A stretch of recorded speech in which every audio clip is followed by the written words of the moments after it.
In this video, I will be comparing the philosophical differences between Noam Chomsky in manufacturing consent and Edward Bernays and his followers in the field of public relations and the century of self.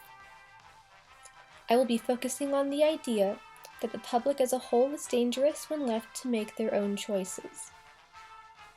Edward Bernays was able to expand on the ideas of his uncle Sigmund Freud.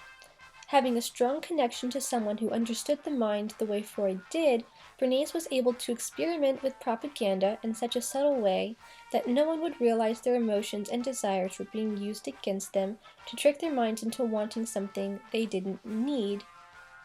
A perfect example is when Bernays became involved with tobacco companies to change the stigma of women smoking publicly.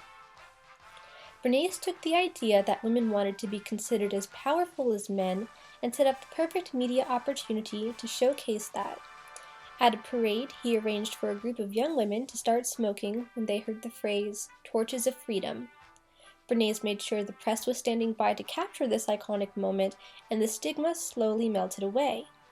Referring to cigarettes as torches of freedom led to the desire of women wanting to be considered powerful and to the boost of tobacco sales.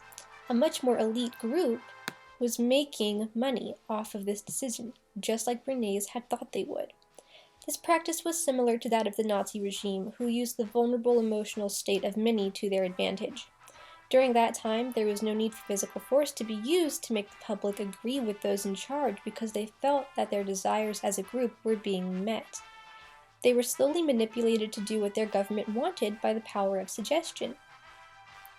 Politicians and corporations have followed that same method for decades. It can be seen every 4 years as different groups sway voters and make empty promises. Brands will sell a new and sometimes rationally useless product or service by taking into account the insecurities of the general public.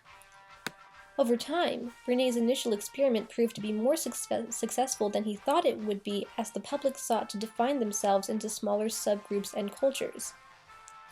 Although highly ironic, it's what made Bernays' idea so powerful. Noam Chomsky also had a theory about controlling the public and the various groups it had split itself into. It was his belief that the media controlled the decision-making of the public. Consider the topic of smoking again. In the 50s, smoking was considered glamorous. James Dean and Audrey Hepburn made it look cool and sophisticated. Camel once wrote an ad with the line, "More doctors smoke Camels than any other cigarette," to dismiss rumors of smoking being detrimental. His model of propaganda included the idea that the media used advertising and what he called necessary illusions to limit the public's knowledge and participation in political affairs. Those necessary illusions can still be seen today as the public debates whether or not to become involved in political events, such as public protests, or have a general opinion on voting habits.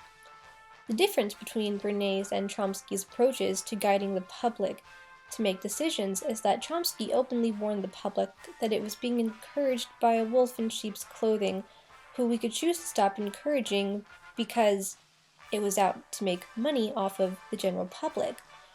Bernays had created a form of propaganda so intricate, however, that the public still feels its effects today.